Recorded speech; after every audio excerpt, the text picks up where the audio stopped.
Hey, good morning, everyone. Thanks for joining our Teams Tuesday today on collaboration. I appreciate everyone joining us this morning as we'll kind of touch on some of the latest functionalities and some of the updates with Microsoft Teams that are worth noting. We'll walk through some of the new sharing features, go through sort of an overview of some of our favorite features for both myself and my colleague Ed Melanson on the call here today with me. And then we'll kind of talk about some of the questions that came in ahead of today's Teams Tuesday and answer those as best we can. And then, see if there's anything else that we can kind of help you with before wrapping up today. Before we dive in, just want to do a quick introduction for both myself and my colleague who's on the call with us, Ed. My name's Clint Boylston. I'm an account executive here at EGroup. Look forward to kind of telling you a little bit more about how I leverage Teams and some of my favorite aspects of the platform. And joining is Ed Melanson, who is one of our technical consultants. Ed, do you want to say hey? Yeah, hey, good morning, everyone. Like Clint said, my name is Ed Melanson. I'm a sales engineer here with EGroup, and yeah, looking forward to talking to everyone today about Teams. Awesome, great. Well, kind of diving into things here, before we kind of get into the content around Teams, just want to give everyone an overview of who EGroup is. How does EGroup fit into this puzzle with Microsoft? So we've been an IT solutions partner for over 20 years, helping organizations of all shapes and sizes of all different types of industries really provide optimal IT practices to better their competitiveness in their marketplace, as well as review their ability to embrace cloud practices, specifically related to Microsoft. We've been a debt-free organization from the beginning.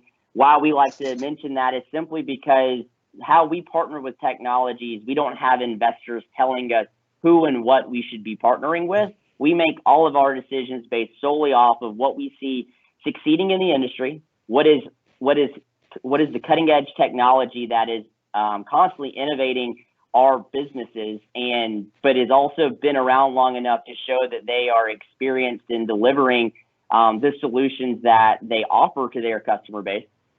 And kind of through that, we're able to always be thinking what's next and talking about the technologies that matter for businesses. So we are a Microsoft partner. We've been a Microsoft partner for over 15 years.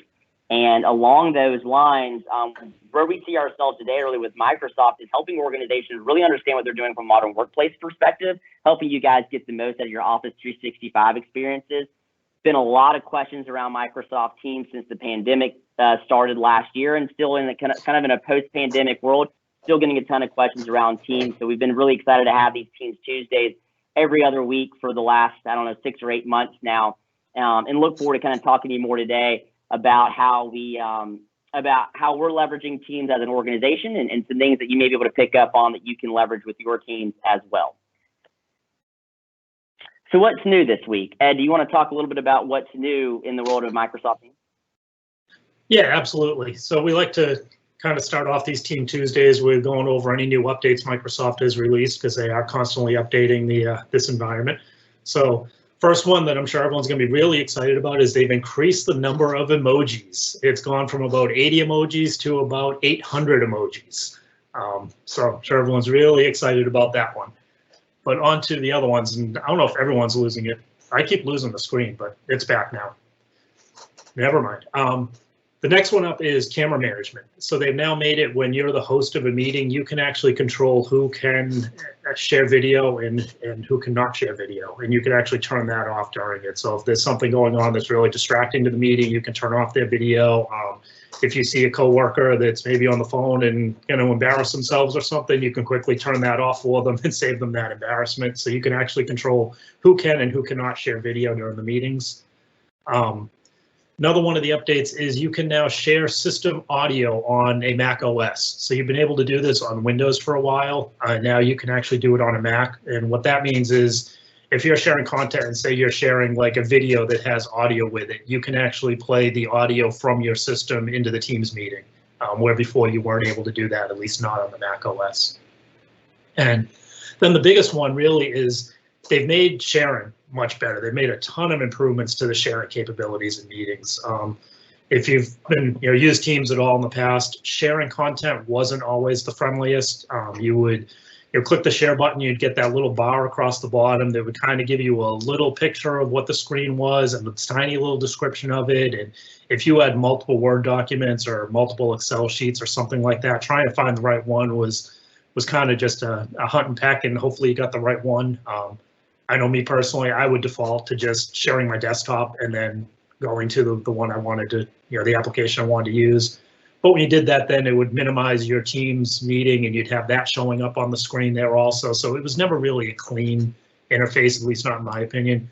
But they made a lot of improvements to that. And if we want to go to the next slide here. So this kind of talks through what some of those improvements are, and we've got some screenshots in there that show you what to expect when you go in to try to share something now. So one of the first things when you click the share thing is you'll see the top one, and I'm having a hard time reading that, it's really small on my screen, is you get the button to be able to share the video, share the sound, the system sound. So that's the first option you get up at the top.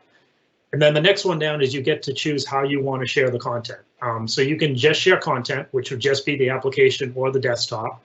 Or the next one is you can share, I believe it's called overlay. And what that's actually going to do is it's going to take your image from the camera and it's going to actually overlay it on the bottom right of the screen. So if you want people to be able to still see you while they're looking at the application, you'll be able to kind of superimpose your image over that. It won't be your background or anything, it'll just be your silhouette, but that will show up on the bottom right of the screen. So it can be useful to try to keep people's attention. Kind of want to play around with that a little bit ahead of time to make sure that you're not covering up some of the important content you're trying to share. But depending on what you're trying to share, that can be pretty useful. And then the next thing through here is you get to choose now right up front. Do you want to do the desktop or the Windows? So that's kind of nice and easy. If it's the desktop, it shows you the two different screens or how many screens you have, and you can pick that. And then if you click on the Windows, it actually goes into another screen there that shows you a much bigger picture of the windows, a much better description of the windows, so you can kind of go through and pick the application very easily. So that's kind of the improvements they made on sharing. They've also got, you can choose to share a whiteboard on there, which we'll actually talk about that a little bit more later. But yeah, some great improvements on sharing. I think it'll make it much more user-friendly for people and much easier to make sure that you're sharing the content that you were planning on share on that meeting. I think now we're going to kind of talk about some of our favorite features of Teams between me and Clint. And I think, Clint, you're going to kick us off on that one. I am, yes. Thanks, Ed. And agree on the improved sharing on Teams. When I'm presenting different content and different things, being able to find the specific window, like today for this slideshow, just being able to make sure that you're clearly finding the right window is definitely a lot easier with the updates. But specifically, one thing that I wanted to talk about today is how Microsoft Teams has been able to make it easier to join conference meetings from on the road, right? So as an account executive in the pre-pandemic world, and a little bit since, as we're starting to get back out there a little bit for some customers that are needing to engage face-to-face, we are, being out on the road, but also being able to attend conference meetings has not always been the easiest thing in the past, right? I can think of times in the past, especially like 2016, 2017, right? When we were all leveraging 15 different unified communications platforms for conference meetings between GoToMeeting and WebEx, and Zoom was new, and we were on Skype some for Microsoft, and there were all these different applications. And it wasn't always the easiest to have all of them downloaded and ready to go from your mobile device.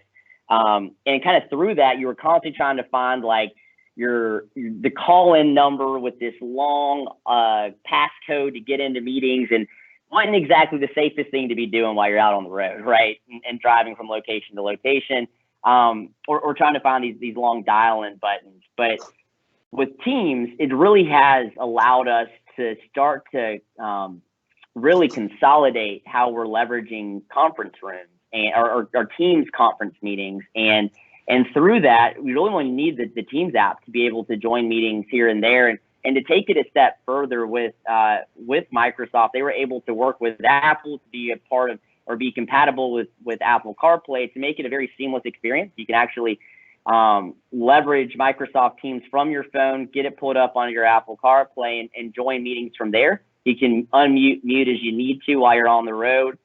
It provides a very seamless functionality from that perspective. Another part of the mobility with Teams that is awesome, and I've used it several times, is maybe I'm running a couple minutes late getting to the office to be able to join a team from my desktop. Well, and I know I'm going to be presenting something at a certain point in time throughout the meeting.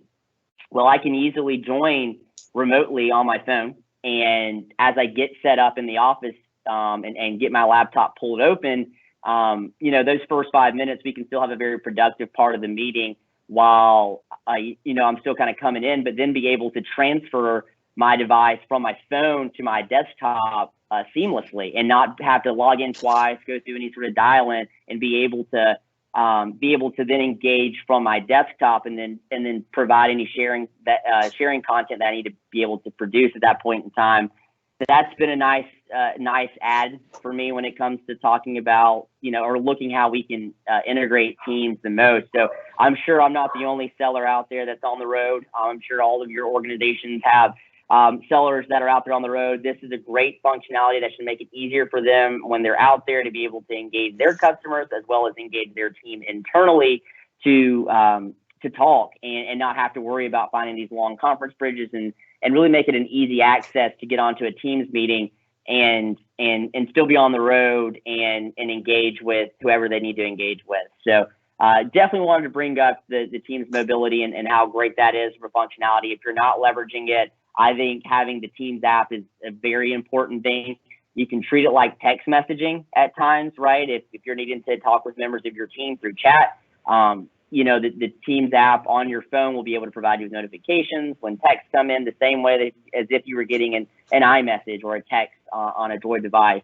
So I've enjoyed that functionality as well. So if you're not leveraging the Teams app on your mobile device, I would very much recommend doing so. And you would find that you'll leverage it a lot, kind of day in and day out, and not be so strung to your desktop to communicate with your team. So with that, we'll kind of talk next a little bit about Teams whiteboarding, and with that, we'll pass it over to Ed. Yeah, great. Thanks, Clint. So yeah, as we mentioned earlier, so my role at EGroup is a sales engineer. So as part of that, I'm kind of expected to be able to get up and, you know, diagram things out on whiteboards and stuff like that, because obviously pictures make it a lot easier to understand technical concepts and that type of stuff. And when we were in person, you know, going to people's offices and stuff like that, getting up and drawing stuff out, it would work great. It was really a great tool to have. And I'll be the first to admit I am far from a Picasso. I would say my whiteboards are legible, but I wouldn't go much further than that. Was always very envious of people that had like perfect penmanship up there, who could draw absolutely perfect squares and stuff like that. But then when everything went remote, and all of a sudden it was like, okay, now how do you whiteboard? And tried to play around with some of the stuff out there, and it was like, if you're expecting me to draw with a mouse, this just isn't going to work. It's going to look like a 2-year-old did it. My words are going to be slanted and going, and nothing's going to be straight. I mean, it just wasn't going to be pretty doing it with a mouse. But recently I started playing around some with the whiteboard feature in Teams, and I really get to give Microsoft credit. I think they've done a great job with it. When you think about what you use a whiteboard, I mean, you're just going to be writing words, you're going to be drawing simple shapes, things like that. You're not really doing anything crazy. And they've kept it really simple. I mean, they could have gone and tried to make it like a Visio Lite or something like that, and it would have added a lot of complications to it. And yeah, you probably could have come up with some fantastic drawings, but it probably would have been very hard to do in a meeting and in front of someone as you're drawing stuff out.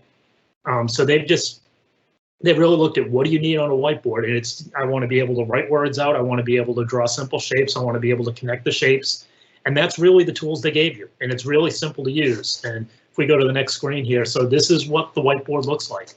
You've got your controls across the top, you can change your colors, you can highlight things like that. You've got a text box, you've got a note box, and you've got shapes. And it's very easy to put the shapes on there, to connect them with the arrows, to change the colors. You know, when you change the color, you basically can option, what color do I want it, and do I want it to be solid or outlined? And that's it. You can drop notes in there to type stuff in. Using the text box to type stuff is obviously way easier than trying to use a mouse to write out words. I guarantee you, if I tried to draw that freehand with a mouse, it would not look anything like that. And I mean, I know this is a simple diagram we've got up there, but you know, this just took a couple of minutes to throw together and put up there. So I think they've done a really good job of just giving you the tools you need to be able to make a good presentation on a whiteboard and not overcomplicating it where it makes it hard to use. So if you haven't played around with that, and if it's something that is useful or you used to find useful when you were in an office setting, I would definitely recommend taking a look at the whiteboard and play around with it a little bit. I think you'll find it extremely useful. So great. Thanks, Ed. So a couple things that I'll mention before diving into some of the questions we received ahead of time is kind of where Microsoft Teams sits from a unified communications technology as well as a meeting solution. So you'll see these are two Gartner quadrants from last fall. So we're looking at the 2020 year, and you'll see that in the unified communication space, it is a leader. It is right up there, if not better than RingCentral in that space. And those two are kind of the leaders in unified communications. And we're noticing that popularity as it comes to Microsoft Teams in the unified communication space. We're getting requests more and more all the time about how they can start to migrate their hard phone environment that they're managing on-prem to a cloud solution, with Microsoft Teams being the driver for the technology they would like to streamline throughout their organization. And then also in terms of meeting solutions, Microsoft is right up there with Cisco and Zoom in terms of the leaders in that space. And why we wanted to call this out and bring this up is I think it shows you the importance and the emphasis that Microsoft is putting on this technology to continue to make it better. So as we continue to do Teams Tuesdays, there will probably always be updates coming, as Microsoft is constantly working in this platform to make it better and make us more immersed into the technology and how we use it daily, whether it's file collaboration or chatting instantly with other team members or members outside of your team. There are always ways that, Microsoft is always looking for ways they can improve the technology. So one of the questions that came up ahead of today's meeting was the Microsoft Teams room. So this kind of goes into that unified communications conversation a little bit here too. So what we're noticing, what we're seeing a lot of around Teams rooms is what is it? How can we leverage it? How do we make it, become a part of our organization?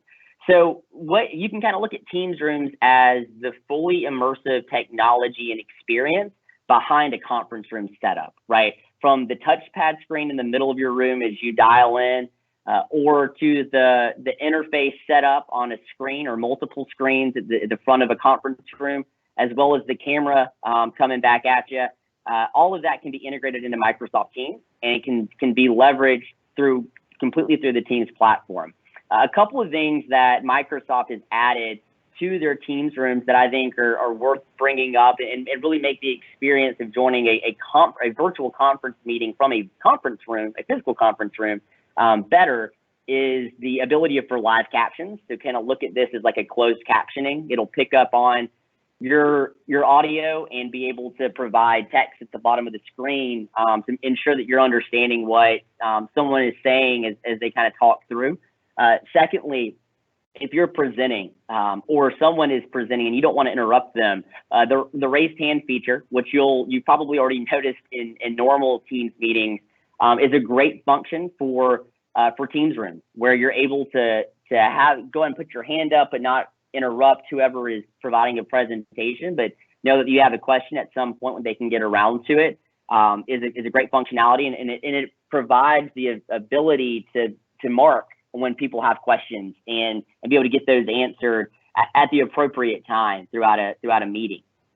The whiteboard functionality that Ed just mentioned, and that kind of goes in a little bit to the intelligent capture that Microsoft is adding into the compatible hardware, which I have a link here to the hardware that's compatible with Microsoft Teams for conference rooms. When it comes to the whiteboard and the intelligent capture, so we can talk about whiteboarding and walking through that. But even the intelligent capture, there are certain hardware technologies when it comes to the camera that Microsoft Teams as a software has been able to take and ensure that where you're writing and kind of where that camera moves and it zooms in is on the content that is being provided. So that way you're not always looking at a wide lens shot of whatever's being written where you can barely see the text because it's so far away from a whiteboard.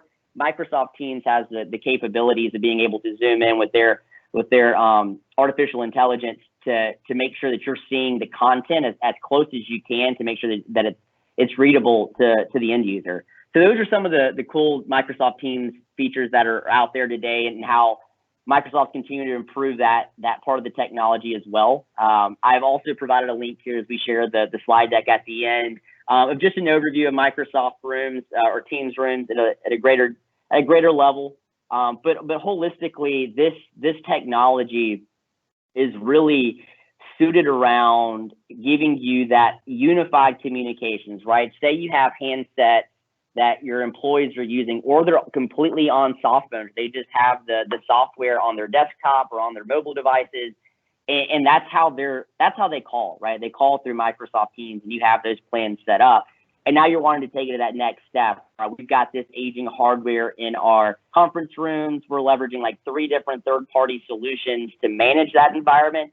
You can leverage compatible hardware that are technology that you already know, such as Logitech or Polycom, that have great integrations with Microsoft Teams. But from an interface perspective, you're going to continue to run all of that on Microsoft Teams, where what you're used to, what you use day in and day out for meetings and conference meetings and different things are fully immersed in these Teams rooms. That way, there's no real difference as you kind of go from being on your mobile device to joining from a conference room to being at your desk.